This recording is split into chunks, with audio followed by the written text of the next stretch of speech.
The patient tapestry of song falls still. Birds rise and chase a sparrowhawk away.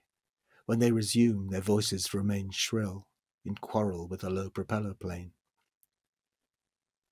Is any month more beautiful than May?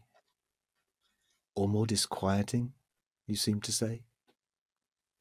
Hello everyone, nice to see you all again. I hope we've got some newcomers as well as some of our regulars too. You're watching Meet the Poet with me, Florrie Crass, and today I'm going to be joined by our guest poet, Phil Vernon. Now, some of you might recognise Phil's name from his first Meet the Poet with Homestage in 2021, but he's coming back to talk us through his latest poetry collection called Watching the Moon Landing, which is coming out with Hedgehog Poetry Press. I have had the absolute privilege of reading through the poems already, and I think it's a fantastic collection of poems. I really think you're going to enjoy this one. But before we kick off, I will just remind you that we would love it if you want to drop any comments, questions, thoughts, or opinions that you have on Phil's work in the chat box below throughout the programme.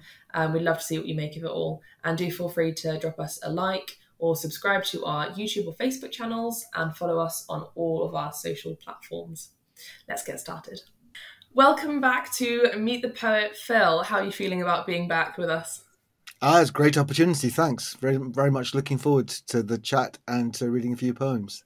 Really pleased to have you here. And you're here with your newest collection, Watching the Moon Landing. I think it might be quite nice to go almost straight into a reading from it to sort of get our teeth into the text. But before we do, I wanted to know, the title is Watching the Moon Landing. The first poem that you'll be reading is also called the same. What relevance does this have to the book as the whole? Does this drive the whole book? Well, it's not the moon landing, which doesn't drive the whole book, but it's sort of emblematic of... This is a collection which is quite sort of eclectic. It's not a collection which is, obviously themed. But if I look at the poems which are in it, there are various themes. There's a bit of well-being, relationships, etc., etc., etc. I mean, the normal poetic fare, one might say, landscape, environment. I think, but what sort of draws all the poems together in a way is, well, two things really. One is there's a sort of a metaphor of connections, and then whatever the opposite of connections is, maybe alienation or distance or something. So nearness and distance. And I'm sort of doing this because I think it's sort of connections across time and connections across place, between places, as it were.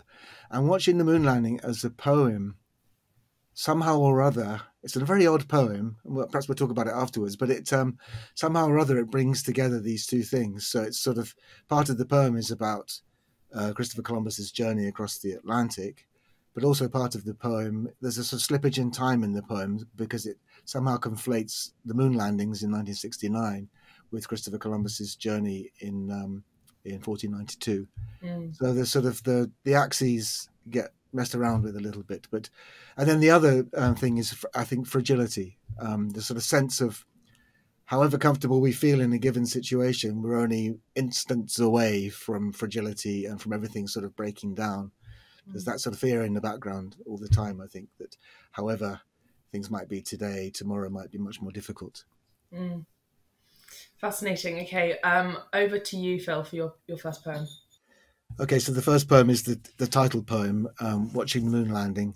So the title is, in fact, Watching the Moon Landing on TV in a taverna in Castile. We let the fire die. The cheese and bread remain untouched beside the wine. Each heard his own heartbeat.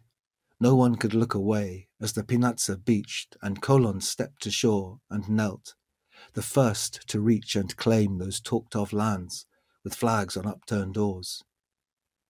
So much to understand, the tapestries of hills, heaped rain clouds, untrod sands, dark here but daylight there, their bravery and skill. He crossed himself in prayer, God's truth for all we knew, that glistening strand he dared sail to and land on might as well have been the moon. But knowledge woke in us that night. A wind had changed. We roused the fire, the sight of Carabella sails could never be the same. Fantastic, thank you, Phil. As you say, there's this real sense of nearness and farness, and this idea that something vastly new is happening, and it's so odd to the idea of watching it at home on Earth on a TV, but it's so far away but so close.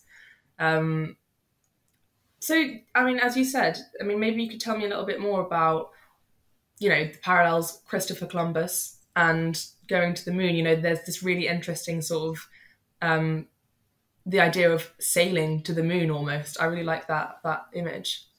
Yes, and a shout out for my son Lebonovonen, who did the cover for the book, which is which has Christopher Columbus's ship Santa Maria, but with the Apollo logo on one of the sails. And on the back cover, it's got a ship sailing back from the moon to the Earth through space. I think there's a lot in that poem, and I think it's one of those poems that one can, if I came at it not as the writer but as a reader, it's the kind of poem which, in my opinion, deserves sort of rereading and sort of a bit of meditation. And it came from a lot of meditation, and I think there's a lot of stuff in there. I mean, I resisted the temptation to put in sort of didactic comment about colonialism and so on, but it's kind of there if you look for it. That's sort of the idea that things would never be the same. And I think there's something there about, this sort of big change has occurred. When people went up into space, they saw the planet for the first time, and people talk now a lot about seeing the blue planet. I mean, it wasn't called the blue planet before until people saw it from space.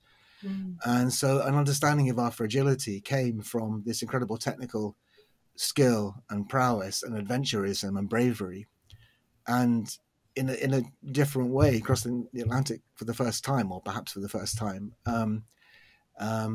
it just created a new future for so many people. Obviously not a great future for many people, to say the least, but something had changed, but you don't know what that change is when the thing happens that happens. That's the big thing, I think. I just picking up on something you said. I hadn't quite clicked on this before, but when reading the poem, I'd seen it as the perspective of us watching the moon landing, but hadn't thought about the other perspective, as you said, being on the moon and seeing down to Earth. It's a completely different perspective, but really, it enhances the distance. I think it's really powerful, actually. Yes. Yeah. And I think if there's, I mean, one of the other themes in my poems generally, or in my life actually generally, is I'm very interested in the idea of progress, and progress. I'm a great believer that in progress, but everything comes. As you unwrap the parcel, there's always something else that you didn't see in that parcel, and there's so much progress has come from things like space exploration, but each time we take a step, what is described as forwards, although that's only one way to think about it, there are always unintended consequences. And of course, the crossing of the Atlantic and the beginning of the colonization of the New World, or the Americas, what became the New World, had been known as the New World, and what became known as the Americas, had terrible consequences for millions of people, and still to this day. And yet, it's a brave new world, and so on. And America is an amazing country, et cetera, et cetera. So mixed blessings.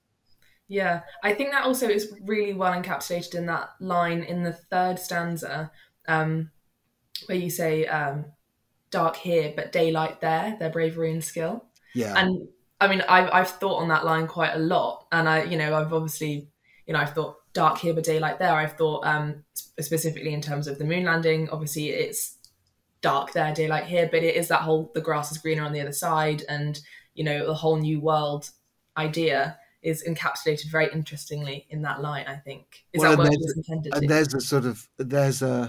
there's another side of that line, which is which I think is not very accessible except to me. Yeah. Which is that if one does posit a person in a taverna in Castile in 1492 watching Columbus's landings in the West Indies on a television set in the taverna, hang on a minute, how come it's in the evening where I am and it's still daylight where he is, kind of thing. Yeah. So there's that sort of the understanding of the sphere that we live on and everything. Yeah. So there's a lot to be uncovered. Yeah, so there's exactly. There's there's a lot there. Yeah, I think we've tapped into at least some of it, but as you say, maybe it could do with a bit more meditating from people watching. But let's head over to your next poem, which I think leads on quite nicely from this one, and this is Lapping. Yes, okay, another water-orientated poem. Lapping. Conrad's Marlowe knew this calming, restive sound, and exiled Ovid too, and private Gareth Jones, prone with his fading ear to the Normandy sand, and Hower, chained between the decks and terrified. They all heard water lapping, lapping against the anchor chain, lapping in Thomas harbour where the galleys lay, lapping as the gunfire died, lapping as the crossing plundered everything, and reached towards where distant wavelets lapped the shaded roots of giant fluted trees, the moonlit beaches by the bathhouse in Pompeii, the dunes where schoolboys dreamed of girls in Swansea Bay, and creeks where brothers brushed the floating rice to fall with the driest whisper into wooden hulls. Each shared the sound of lapping, shared a shore with those whose rippled lights reflected worlds across the sea, and faded, washed away by waves. There are some really beautiful images in this poem. I mean, in the third stanza where you say, the moonlit beaches by the bathhouse in Pompeii, the dunes where schoolboys dreamed of girls in Swansea Bay. It's so rich. And actually, those two images, are they your own experiences? Where have they come from? Well, it's a sort of composite. This poem, I wrote this poem. I was in Congo when I wrote this poem, doing some work there. Staying in the town called Goma, which is at the north end of Lake Kivu, which is this beautiful, huge inland lake in Central Africa. And I was staying in this hotel where, which was on the edge of the lake. And in the evenings, I'd go down. I was by myself. I'd go down and have supper by the lakeside, where they had a little restaurant there. And so I was sort of listening to this sound of water lapping, and it's the sort of this idea of this water lapping sound, which is both calming and restless or restive, as I said in the poem, at the same time. And it's sort of, one wants to be calmed by it and it wants to calm one, but actually one isn't calmed by it because it was dark and you get the sense of something out there. So actually it wasn't an ocean, although the poem ended up being about ocean water. It was actually a very large, it's a navigable lake, a very large lake. And I was just sort of thinking, about the connections between people on the other side. And then so to create the poem, I ended up with these four characters who had some connection with water. The narrator in Heart of Darkness, who's sitting on the ship in the Thames estuary, I think at the beginning of the Heart of Darkness, but is talking about the Congo River and the fluted trees, which is where that comes from. The jungle tree or the equatorial forest trees. Ovid, who was exiled to the Black Sea for what, I'm not quite sure, political crimes of some kind from Rome. And then I created this character of a dying soldier on the beaches at Normandy. And then the fourth character is a created character who's a young woman who's been enslaved in the Atlantic slave trade, who actually comes from up the Niger River in sort of what is now northern Mali, where they grow floating rice, and the floating rice is harvested into canoes, as it were. So it's these four characters all having some connection with water and also being disconnected as well. So this connection, disconnection. So water joins us, but also separates us. And so the poem ends, I think, with, one can see or imagine one can see the lights on the far shore, but actually they don't reach where we are. We just know that people are there on the other side. And so, yearning, loss. I like that it's fictional characters that you've connected together. And when I read this poem, it actually really reminded me of a poem that you read in your first Meet the Poet, which was El Tres de Mayo. And I jotted it down. Yes. The section that it really reminded me of was it went, each wave since noise and atmosphere began continuously pales but never dies. Each instant as it passes pairs and steals a half, and then a half and half again, reducing from the first big bang towards a point it will not realize. I felt it really spoke to this poem. I wondered Yeah. if you'd done that sort of consciously, or if actually if maybe you think that they depart from each other. I don't know how you feel about that. I hadn't done it consciously, and I hadn't until this moment. It hadn't occurred to me. I I do wonder sometimes about my library of metaphors and whether I need to expand it a little bit. But I think no. I mean, joking aside, I think that's very interesting actually, because there is a sort of similar idea being put across in these two poems. Both were sort of triggered by a completely different thought or conversation. In the case of the El Tres de Mayo poem, and sort of internal discussion, private discussion with myself in the case of the Lapping poem. But yeah, they're both, I suppose, about connections and distance in time and space. Yeah, something that you keep coming back to. You can still that noise that you can still hear. Yeah, I think it's. I mean, I know you said talking about the metaphors, but I think it's a fantastic metaphor, and I think it works beautifully. And I did. think. Oh, sorry. No, you go ahead. I was going to say I did try to make this, but I mean, some of my poems are more sort of formal in form, and some not so. This poem isn't formal in its form, but it attempts to be quite lyrical. Certainly, I put a lot of effort into trying to sort of get the rhythm and the sounds right for the lapping, as it were. Yeah. And I was advised by several people that there are too many uses of the word lapping in it. But in the end, I just sort of felt that helped to create that rhythm in particular places. Yeah, the repetition is part of the lapping process. I think that it's necessary for the poem. Okay, shall we go on to your next poem, which I believe is Mise en Scène? Yes, and this takes us in a different direction somewhat. So we're off the water now. Mise en Scène. The afternoon had long decayed. Scotch mist had turned to rain, and the bus delayed. As one by one the lights came on, and you gazed upwards, drawn by the display abandoned in the vacant store across the street. Open to view from ceiling to floor, and brightly lit behind rain-smudged plate glass, the perfect family sitting room. A buttoned leather three-piece suite, around a low-slung coffee table where the remote control and a scatter of magazines had been strewn with casual care. The standard lamp, and, mounted on the wall, the focal point, a vast and shiny black flat-screen TV. We could live up there, you said. We'd be on show like a human zoo, or reality TV, or art. We'd be muffled by glass, but no more detached from the world than now, and at least we'd be looked at and warm. The bus arrived. We climbed to the upper deck and sat there, damp and alone, level with the home where you'd imagined us. The TV was dark, its cable hanging limp and loose on the unswept wooden boards. A single cup had been placed by the unthumbed magazines, but like chairs and settee, it was empty, unused.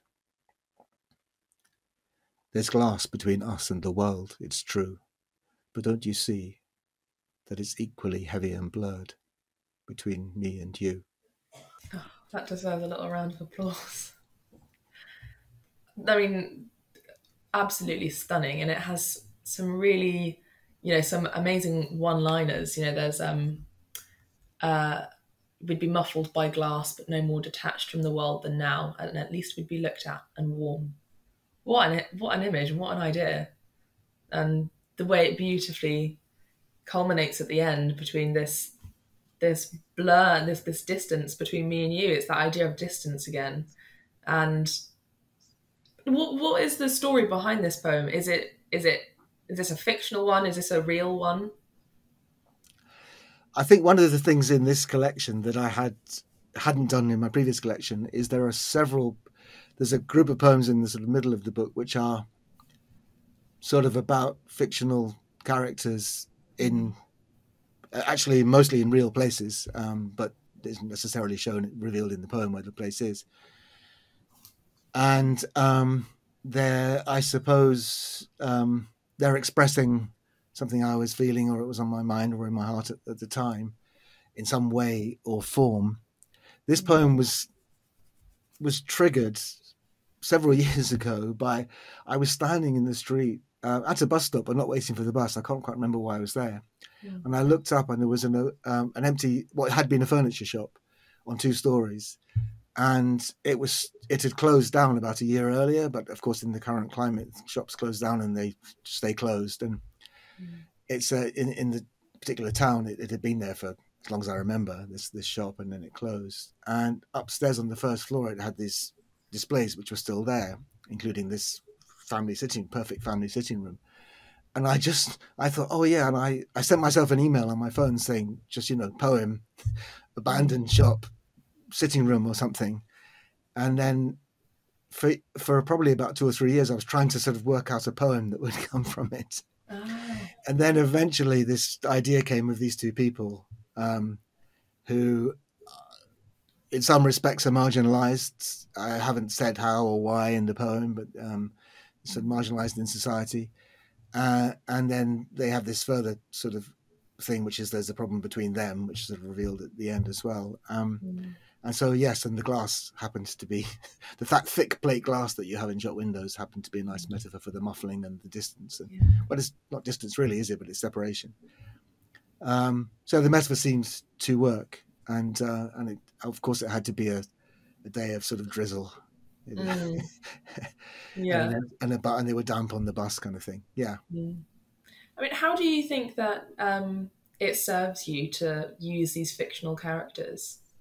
Well, I think it serves to distance myself from expressing something openly, explicitly about myself, whether that's for my own self-protection or for kind of just not wanting to say it out loud. Certainly there are cases of that, not so much in this case necessarily.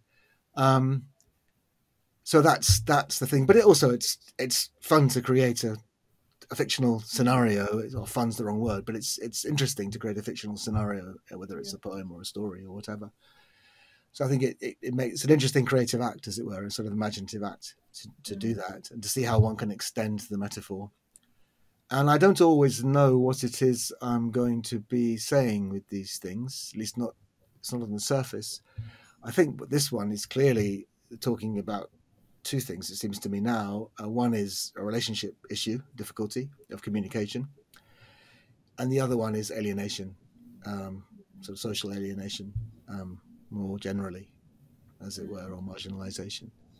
So it sort of serves that purpose of communication. And if it's the self-protection angle, it would be the relationship discussion. Yeah, I see what you mean. I mean, it's really interesting to hear so in depth the thought process behind it. And actually, one little thing I did want to pick up on out of what you've just said was you saying that you sent an email to yourself with the poem idea in it. And I wondered if that, I mean, I'm always curious to know, is that your process of keeping up with your poetic thoughts throughout the day? Because I sometimes do like a little voice memo or put it down in the notes on my phone. But do you send yourself a little email? So I have it depends where I am. If I'm out and about, I'll send myself a little note. Or if I'm out running, I haven't got any accoutrement, I'll try and I'll repeat to myself the line that came to me or something like that. Usually it's gone by the time I get back from a run, and then I have a little notebook which I sort of jot ideas down in, and every so often I'll go through the notebook and see if there's something which seems like it's time to bring it back to the surface again.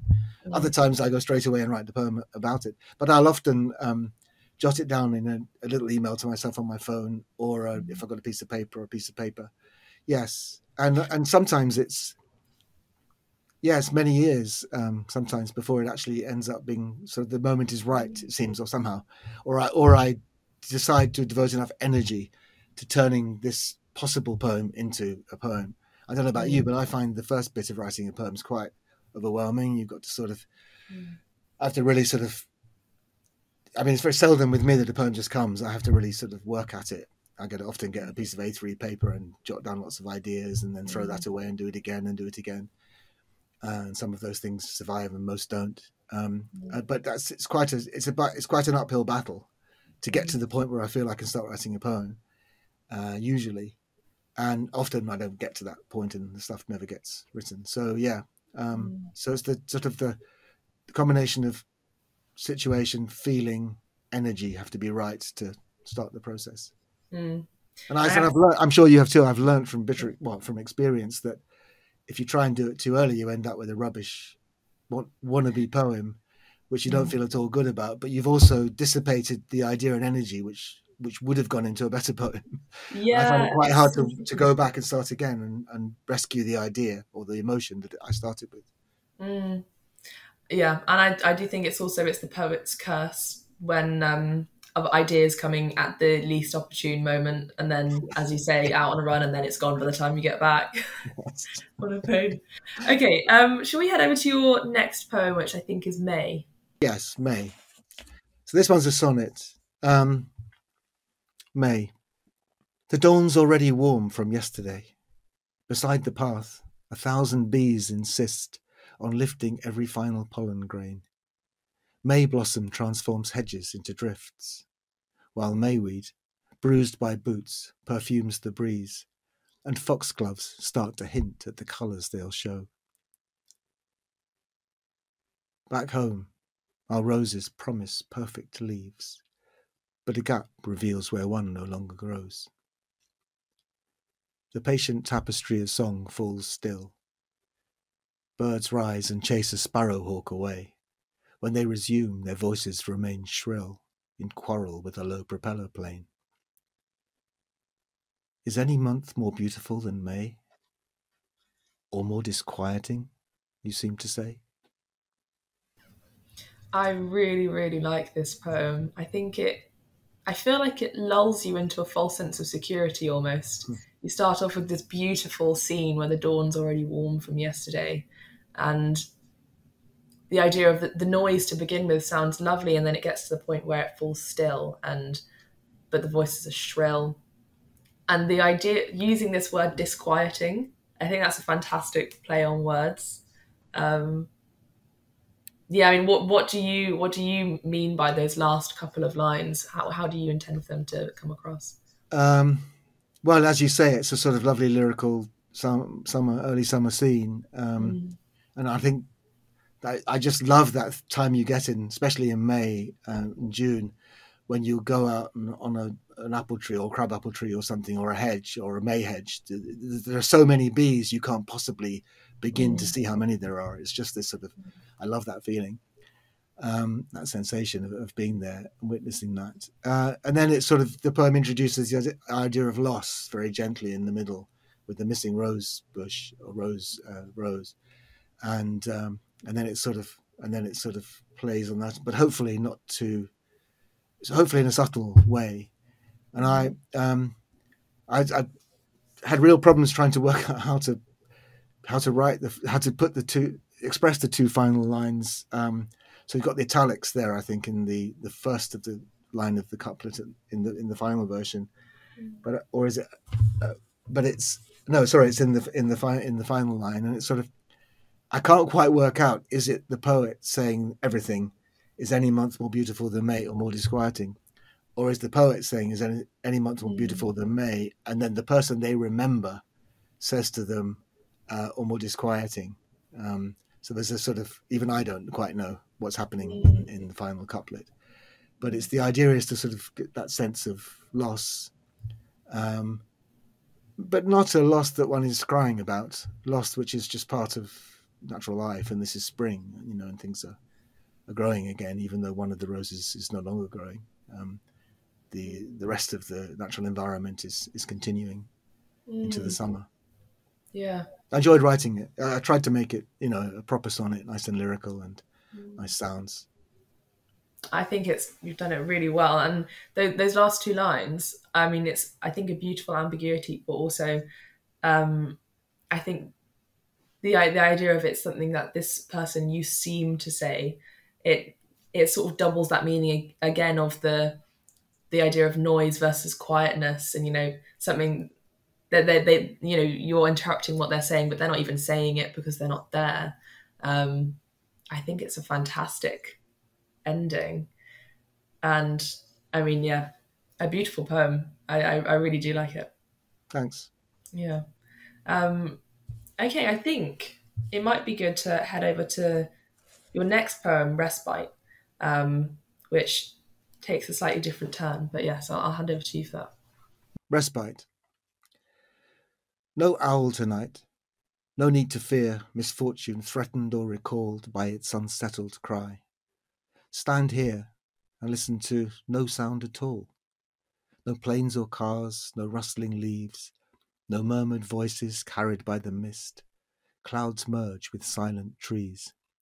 Dew falls unheard from unseen sky. I touch the night, it flows through me. A dark that might have been too vast and weightless now sits easily, no matter that it will not last. I love this. It's a brief departure from what you're saying earlier in your poems, which is that everything ripples and everything can be heard and everything lasts and never truly disappears. But this is a beautiful moment of respite in a very nicely compact poem, I think. Yeah. I mean, it might be interesting to talk about with this one. When you were reading it, I noticed the strength of the form, the rhyme and the rhythm, and you do quite, you pay a lot of attention to the form of your poems, don't you? And I wondered why that is. I think it's partly it's easier to know if the poem's working or not if you've set some clear chalk marks as to what it should sound like or look like. Yeah. So it's a sort of bit of an armature of protection in a way.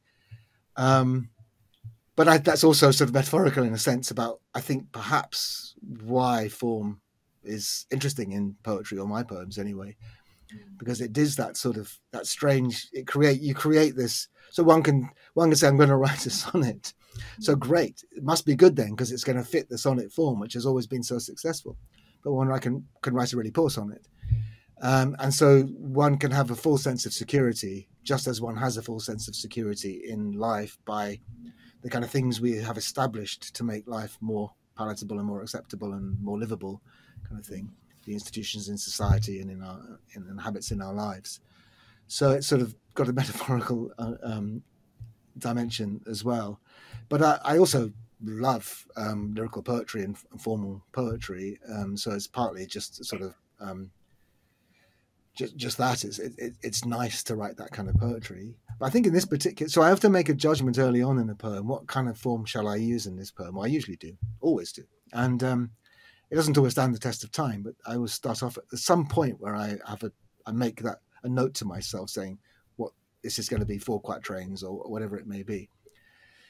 And in this case, I think this is in a way it's a COVID poem. It's from 2020, and it was the summer of 2020 where we live. We have a small garden. We normally have planes flying overhead, and there's a train track just at the bottom of our garden. Well, none of that stuff was happening that evening when I was standing in the garden, just feeling this sort of wonderful dark summer darkness. It was very late at night, and so it came from a particular moment, and the form seemed to suit that. It seemed that it was quite important to have it quite constrained, small, short lines, short poem. The tension one can get between expressing a big idea in a compact form, I think, can be effective in poetry, and that's the attempt that I've made here to sort of say quite a lot in a fairly few words, but in a compact way. Yeah, I'm just I was looking again at the second stanza, and I just think the line "dew falls unheard from unseen sky" is just gorgeous. The idea that it's still happening, but you don't know that it's happening. Almost, I think. Yes. Well, that is dew, isn't it, as well? Because, I mean, it's funny because poets always talk about dew falling, but meteorologists will say it doesn't fall. Yeah. But we're allowed to call it falling, because it is that thing you can't, you can't see it happening. It's not like rain. Yeah. Yeah, and that's two things, dew and the sky, they're two almost untouchable things that aren't, it plays into that whole idea of something both being and not being, and you not being able to experience it being, you can't hear it or see it, but it is there.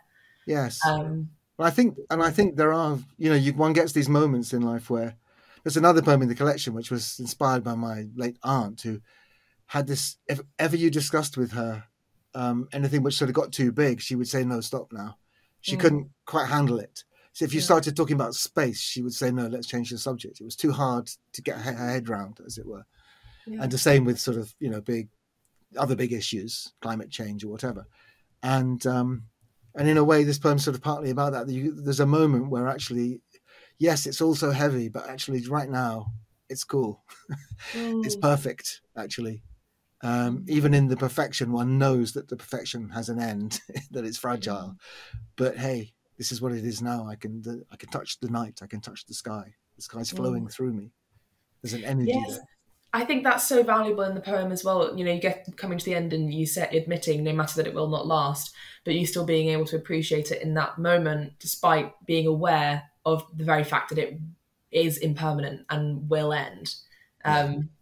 Yeah. And I think a different reader can interpret that. The last line can be, you can imagine different actors reading that last line. It can be quite sardonic, cynical. It can be, oh, no matter, it can be ironic, but it can just be, no matter, it's fine, Yeah. Yeah, there's a beautiful calmness about it. Okay, I think maybe we should head over to your next poem, which is The Art of Lost Wax Casting. Yes. The Art of Lost Wax Casting.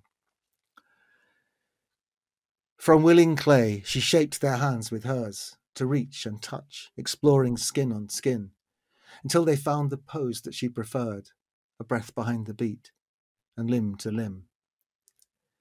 Days later, when the wax had cooled, she teased apart the mould. The cast was true to form. She felt the figures on her palm at ease, and merely smoothed away a surface flaw. She wouldn't sell, but took the lovers home, where ageless they remain, held and entwined, a single moment in the light and flow and cadence of a lyric poem line. A day of stolen loving, cast in bronze, the molten touch of wax, forever gone. I think another one that deserves a little bit of applause. I think one thing that I adore about poetry is when something really minute is encapsulated and really, really given the attention that it deserves. And I think the way that you pick up on in the second stanza, she felt the figures on her palm at ease and smoothed away a minor surface flaw. That tiny action and how much gravitas it has also by being on the last line of that stanza, I think for me is one of the best things about poetry. You've done that so well, just this tiny little action that is given so much importance. And then given even more importance later on when you reference a single moment in the light and flow and cadence of a lyric poem line, and how you bring that into the actual idea of the poem, referencing the poem itself. Yes, I'm just in admiration, essentially. Well, I enjoyed writing this, and I think it's it's talking about a lot, this poem. It's potentially talking about her sadness at the sculptress, I suppose, is sadness that some love affair didn't last, or only lasted a day, or perhaps not. I think it's about art and the act of creation. It's about that. Yes, and about detail and sort of how important small details are. I quite like it too. Yeah. Is it tricky to say that about your own work? I know some people get a bit, they don't want to admit if they're really happy with a piece of writing, but I love if people are saying, yes, I'm really happy with this poem that I've written. Yes, it depends on the day, I think. Yeah. Sometimes it's very hard to find anything I've written which I think is any good at all, and other times I really enjoy rereading it. And then, of course, always want to edit it. And in fact, I think I read that with a slight change, as one would. Yeah. And again, it's another of your poems that it fits into such beautiful form and rhythm and rhyme. I think it's wonderful. And I mean, we have one more poem of yours left. Um, I think let's head over to that one and enjoy the last piece that we have from you for this episode. So this is I suppose it's a list poem. I don't know if it's a list poem. Prohibition. Breeze, willow, lapwing, snowdrop, coombe, brook, water, storm clouds, clearing, moon, nasturtium, shadow, waves, sunshine, loch, snowfall, wren, dawn, rain, spring, tide, learn, city, artifact, create, fly, climb, plough, harrow, cultivate, reveal, sustain, instill, allow, God, wine, uncertain, free, why, how, distress, thirst, angry, bullet, blade, bomb, threaten, sudden, flee, afraid, pollution, hungry, unfair, drought, repression, genocide, rape, doubt, shall, schedule, may, demur, eschew, dream, succor, susurrus, rescue, worth, whereas, warmth, enough, enhance, tilth, tiller, garden, silent, chance, embrace, beside, among, with, for, help, warn, protect, yes, reassure, repair, touch, family, childhood, games, home, we, I love you, all your names. As news comes through that words are banned, we've moments to save those we can. Among the words we stand to lose, from those at hand, it's these I choose. Thank you so much, Phil. I love this. I've said to you I love this because I sometimes I feel like a magpie. I just love things, and the way that this is just, almost, it's very object oriented in a way, and embracing each word as its own object that you can appreciate. What was your thinking behind doing this in that way as a list and having these words dotted about? Well, I had one of those ideas, those sort of send an email to yourself ideas years ago, which was what happens if words are disappearing? Which ones do we keep, kind of thing. And I didn't really have a scenario as such for it when the first idea came. And then I tried several times. I wrote a villanelle actually on the idea, which was a sort of list poem villanelle, but that obviously didn't work anyway. I thought the idea of a villanelle needs to sort of make progress, and there was no progress in it. So I put it on one side for a long time, and then I sort of came back to it, and I had this big sheet of paper with lots of words written on it, and I said, okay, well, if this is not just going to be a list poem, there's got to be some sense and meaning to it. So I gave it a structure, which is these quatrains with rhyming couplets. I limited the number I would allow myself, and I did stick to that. I think I may have added one quatrain, and then I just first of all started collecting words that I thought I loved, and partly it's the sound. Like I love nasturtium, the sound. I love the sh sound, and also I love nasturtiums. So I developed some criteria as I was collecting the words, but and then in the end I created this. So each stanza has a different sort of category, and the first one is sort of natural environment. The second one is about sort of civilization and knowledge, if you like, which I thought was nice to set against the natural environment. And then you've got the bad stuff, which we need language for that, because we need to talk about that and describe it and say what's wrong, if it's wrong. And then I thought was quite, somehow rhymes really help you, because I ended up with doubt on the end of the bad stuff poem, which of course is not a bad thing at all, but is seen sometimes as a bad thing, doubt. So it's rather nice that a rhyme allowed me to put doubt as the sort of link between the two categories. And then the fourth category was really words that I just love as words, but eschew, susurrus, schedule, shall, the idea of shall, there's meaning important there too. It's not just the sound. And then the sort of conditionality in there, whereas, and then I love tilth and tiller. I use the word tilth as often as I can in my mind. And then the final list is the sort of ones about closeness and people you love and so on. and then there's a sort of thing to give the list meaning at the end. And I thought, what I really like about it's quite hard to read, actually. I had to put little marks on it to show where the stress goes, because it's a list, as it were. There's some, and then putting the words into order was really interesting, because it's meant to be iambic, and then so that helped to put them in order, and that's of course removed some words and added one or two extra. But I was pretty faithful to my initial list. And then you get these nice little sort of runs of words, like embrace, beside, among, with, for. It runs along quite nicely as a line, but then the ideas build on each other as you go through it.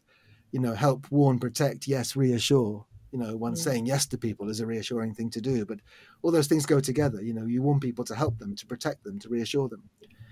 And so meaning sort of comes out of the words every time I read it, actually. Different bits of meaning sort of appear. And funnily enough, sometimes when I'm reading it, I find it quite emotional. The way sometimes collections of words in lines do, when there's more obvious meaning to them, something underneath that gets to you. So yeah, isn't there a famous saying by a famous poet, perhaps Coleridge, that above all, poets love words, or something like that? So there's some famous saying, I think, about how poets love words, and we do. Yeah. Yes, I was wondering on that. I was thinking if it's possible to write poetry if you don't have a curiosity towards about words and language. What are your thoughts on that? No, I think one could write. No, absolutely not. I think the great thing about a poem that works or that's effective is that it's somehow there are unresolved tensions in effective poems, between the form and the big thing that's being expressed, the tiny form that's often being used to express it, between form and content. It's just full of tensions, I think. And there's a tension between the sort of cognitive and the emotional. And there's a tension between language and its limitations and what we want to say, which is a tension in communication more generally. But poetry is very revealing of that tension, because poetry creates another set of constraints for communication. You don't get 10 pages of prose to be able to explain yourself. You just get a glancing way of getting your point across to people, and you hope that it somehow gets under their defenses and hits something in their gut or their heart, as well as something in their mind. And when the two somehow, whichever starts, when the two come together in reading a poem, that's when it's great to read a poem, I think. I think that is a fantastic note to end this Meet the Poet on. It's something to leave me and everyone watching thinking.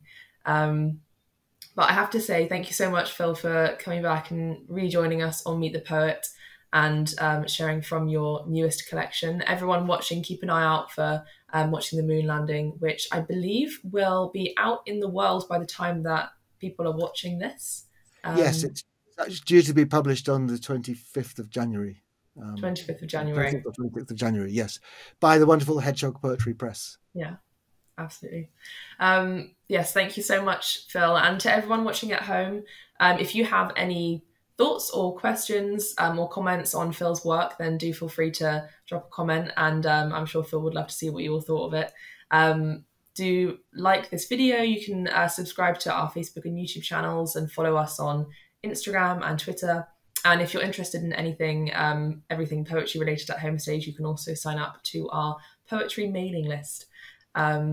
So that is the end of this episode. Thank you so much, Phil, for joining us. I really, really enjoyed chatting to you.